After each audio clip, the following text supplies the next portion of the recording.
ചേലക്കരയിലെ വിശേഷങ്ങളിലേക്ക് കൂടിയാണ് ആനന്ദ് ചേരുന്നു.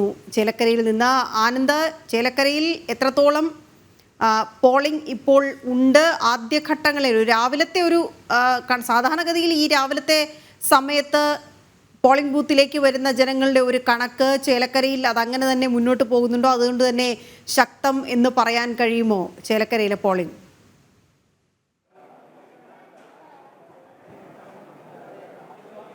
തീർച്ചയായിട്ടും വീണ, നമ്മൾ ഈ ദൃശ്യങ്ങളിൽ നിന്ന് കാണുന്ന പോലെ തന്നെ വലിയ തിരക്കാണ് ഓരോ സമയം കഴിയുന്തോറും ഓരോ പോളിംഗ് ബൂത്തിലും അനുഭവപ്പെട്ടുകൊണ്ടിരിക്കുന്നത്. ഏതാണ്ട് 23% ഈ പോളിംഗ് ശതമാനം വർദ്ധിക്കുന്ന ഒരു കാഴ്ചയുണ്ട്. ഞാനിപ്പോൾ നിൽക്കുന്നത് മുഴൂർക്കര പഞ്ചായത്തിലെ ആറ്റൂർ സ്കൂളിലാണ്. ഈ ബൂത്തുകളിലെല്ലാം വലിയ തിരക്ക്. 147 തുടങ്ങിയിട്ടുള്ള ബൂത്തുകളാണ് ഇവിടെ ഉള്ളത്. 3 ബൂത്തുകളാണുള്ളത്.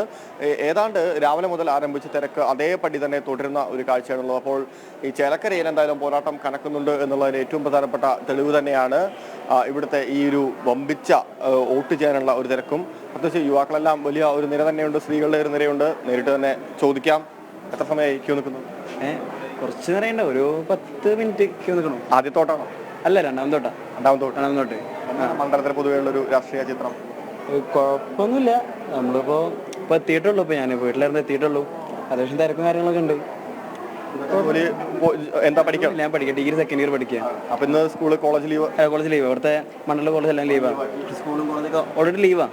അപ്പൊ എന്തായാലും ഔട്ടി തന്നെ പോകുള്ളൂ. തീർച്ചയായിട്ടും. അതായത് ഈ യുവാക്കളുടെ ഒരു സാന്നിധ്യം നമ്മൾ എടുത്തു പറയേണ്ടതുണ്ട്. ഈ മണ്ഡലത്തിലെ എമ്പാടും അത്തരത്തിൽ യുവാക്കളുടെ വോട്ട് 10,000-ലധികം വോട്ടുകളാണ് പുതുതായി ചെയ്തിട്ടുള്ളത്. അപ്പോൾ അവരുടെ ഒരു വോട്ടിന് തീർച്ചയായിട്ടും ഒരു പ്രാധാന്യമുണ്ട്. കൃത്യമായിട്ടുള്ള ഒരു രാഷ്ട്രീയമുള്ള ഒരു മണ്ഡലമാണ് ചേലക്കര എന്ന് പറയുന്നത്. ഈ ദൃശ്യങ്ങളിൽ നിന്ന് കാണുന്ന പോലെ തന്നെ വലിയ തിരക്ക് തന്നെയാണുള്ളത്. പല ആളുകളും വോട്ട് ചെയ്ത് വന്നുകൊണ്ടിരിക്കുന്നുണ്ട്. ക്യൂ തുടരുന്നുണ്ട്, മണിക്കൂറുകളായി തുടരുന്നുണ്ട്. ഏതാണ്ട് 2.5 മണിക്കൂർ പിന്നിടുമ്പോൾ തന്നെ 22% വോട്ടാണ് ഇതുവരെ പോൾ ചെയ്തിട്ടുള്ളത്. ഈ സ്ത്രീ വോട്ടർമാരുടെ പ്രാതിനിധ്യവും നമ്മൾ എടുത്തു പറയേണ്ടതുണ്ട്. 1,11,000-ലധികം സ്ത്രീ വോട്ടർമാരാണ് മണ്ഡലത്തിലുള്ളത്. മൊത്തം 2,13,366 വോട്ടർമാരാണ് ആകെയുള്ളത്. എന്തായാലും ചേട്ടൻ എത്ര നേരമായി?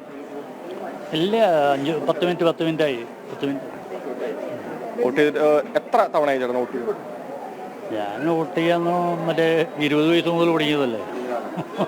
മണ്ഡലത്തിൽ പൊതുവെ ഒരു കുഴപ്പമില്ല, നല്ല വോട്ടൊന്നും അങ്ങനെ മിസ്സാക്കാറില്ല? ഇല്ല, ഇതേവരെ മിസ്സാക്കിയിട്ടില്ല.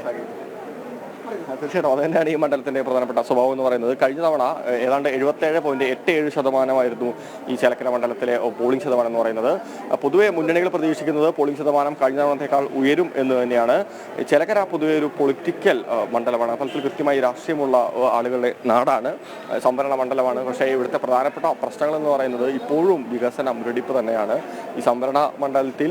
പക്ഷേ ഈ സംവരണ വിഭാഗങ്ങൾ ഇപ്പോഴും പ്രാഥമികമായിട്ടുള്ള ആവശ്യങ്ങൾ നടത്താൻ വേണ്ടി സാധിച്ചിട്ടില്ല എന്നുള്ളൊരു അഭിപ്രായമുണ്ട്. എന്തായാലും കുറെ ചേച്ചിമാരിങ്ങനെ ക്യൂ നിന്ന് നിൽക്കുന്നുണ്ട്. ചേച്ചി എത്ര സമയമായി ക്യൂ നിൽക്കുന്നു? ഒരു 20 മിനിറ്റ്. ഓട്ടൊന്നും മിസ്സാക്കാറില്ല? എല്ലാ തവണ വോട്ട് ചെയ്യാറില്ല?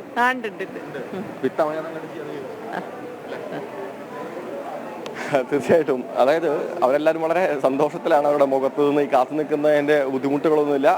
മനസ്സിൽ തീരുമാനിച്ചുറപ്പിച്ച് എത്തിയിട്ടുള്ളവർ തന്നെയാണ് ഭൂരിഭാഗം ആളുകളും.